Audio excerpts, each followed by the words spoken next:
చదువుకున్నోడు తెలుస్తుంది చదువు విలువ, చదువు రానుల్లో కూడా తెలుస్తుంది. పాపం మా పిల్లలు చదువుకోవాలని తాపత్రయపడతారు. కొంతమంది చదువు రాని తల్లిదండ్రులు కూడా మేము చదువుకోలేకపోయినాం, మా పిల్లలను చదువుకోవాలి అని చెప్పి తాపత్రయపడతారు. ఎందుకంటే చదువుతోనే వెలుగు, చదువుతోనే ప్రపంచాన్ని చూడగలుగుతాం. కాబట్టి కేసీఆర్ గారు చెప్పిండ్రు, చదువు విషయంలో కేసీఆర్ గారు ఒక మాట స్పష్టంగా చెప్పిండ్రు. ఒక్క తరానికి కనుక మనం సరైన విద్యను అందించి, నాణ్యమైన విద్యను అందించి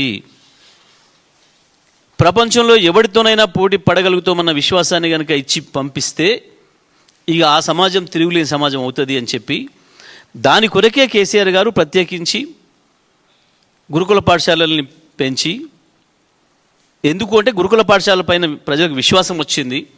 ప్రత్యేకించి దళితులు, గిరిజనులు, బలహీన వర్గాలతో పాటు మైనారిటీలకు కూడా విద్య పట్ల ఆసక్తి పెంచి 1000 పైన గురుకుల పాఠశాలను పెట్టి ఇవాళ మీరు చూసిండ్రు తెలంగాణలో ఇవాళ ఎక్కడ మీరు ఏ జన్జీ స్టూడెంట్ను పలకరించండి, అద్భుతంగా ఇవాళ హైదరాబాద్లో మాట్లాడుతున్న పిల్లలే కాదు, నువ్వు అది నల్గొండ పోతావా, కరీంనగర్ పోతావా, ఆదిలాబాద్ పోతావా, మహబూబ్నగర్ పోతావా, ఇంకెక్కడికైనా పో, ఆ పిల్లల్ని ఎవరినైనా మాట్లాడించు. నీ ఢిల్లీ పిల్లలకో ఇంకో పిల్లలకో తగ్గకుండా, నీ యూరోప్ పిల్లలకో ఇంకో అమెరికా పిల్లలకో తగ్గకుండా మాట్లాడుతున్నారు మన పిల్లలు ఇవాళ ఛాలెంజ్ చేస్తున్నారు. మీరు మొన్న చూసిండ్రు హైదరాబాద్ వేదికగా కూడా చూసిండ్రు, ఢిల్లీలో కూడా పోయిన పిల్లల్లో చాలామంది మన వాళ్ళు మొత్తం కూడా మన గురుకుల పాఠశాలల పిల్లలే, పూర్తిగా మన గురుకుల పాఠశాలల పిల్లలు. అది ఎస్సీ గురుకుల పాఠశాల కావచ్చు, ఎస్టీ గురుకుల పాఠశాల కావచ్చు, మైనారిటీ గురుకుల పాఠశాల కావచ్చు.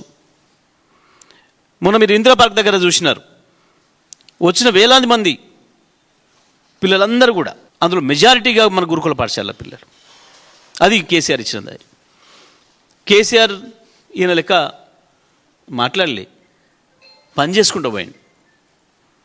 నా పిల్లలు నేను ఎదిగించాలి, నేను పెంచాలి నా సమాజాన్ని, ఆ ధైర్యంతోనే హిమాలయాలు ఎక్కింది, కిలిమంజారోకి పోయింది. అది కేసీఆర్ ఇచ్చిన విశ్వాసం పిల్లలకి, అక్కడాక పోగలిగారు. మీరు ఒకసారి చెక్ చేస్తే 2014 తర్వాత మొత్తం భారతదేశంలో ఉన్న అన్ని రిప్యూటెడ్ ఇన్స్టిట్యూషన్స్లో మన పిల్లలు జాయిన్ అయ్యారు. మొత్తం భారతదేశంలో ఇది పెద్ద మునగాని ఇన్స్టిట్యూషను, ఇలా మనకు తెలంగాణ నుంచి మనకు జనరల్గా అవకాశాలు రావు, ఇలా చదువుకోవడానికి పోలేరు అనుకున్న ఇన్స్టిట్యూషన్లో మొత్తం ప్రతి ఒక్కటి, అది ఏ ఐఐటి కావచ్చు, ఏ ట్రిపుల్ కావచ్చు, ఏమైనా కావచ్చు, అది ఏ బిజినెస్ స్కూల్ కావచ్చు, ఏ లా స్కూల్ కావచ్చు, ఏ మెడికల్ కాలేజ్ కావచ్చు, దేంట్లో కానీ మన పిల్లలు తెలంగాణ నుంచి మన గురుకుల పాఠశాల చదువుకున్న పిల్లలు పోయారు మొత్తం. కానీ మూర్ఖులకి ఏమర్థం అవుతుంది, చదువు విలువ ఏమర్థమవుతుంది? ఎవడో రాసిచ్చింది చదివితే మనసుతో వస్తే కదా, మనసులోంచి వస్తే కదా. రాసిచ్చింది చదివితే గట్టినే ఉంటుంది. అదేదో న్యూక్లియర్ చైన్ రియాక్షన్ లాగా నోటికి ఏది వస్తే అది వాగడు. ఏం క్రిమినల్ వేస్ట్, నీ మొద వేస్ట్, నిన్ను ఎన్నుకోవడం ఒకటే ఈ రాష్ట్ర ప్రజలు చేసిన క్రిమినల్ వేస్ట్, నువ్వు ఒకటే క్రిమినల్ వేస్ట్ ఈ రాష్ట్రంలో. ఇలాంటి మూర్ఖుని విద్యాశాఖ మంత్రిగా ఉంచినందుకు 200 మందిని చంపినాం. ఇప్పటివరకు ఎవడు చేయలే.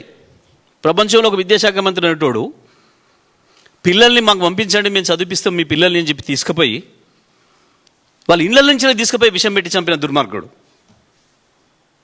వాస్తవానికి ఒక్క నిమిషం కూడా అందులో ఉండడానికి వీల్లేదు.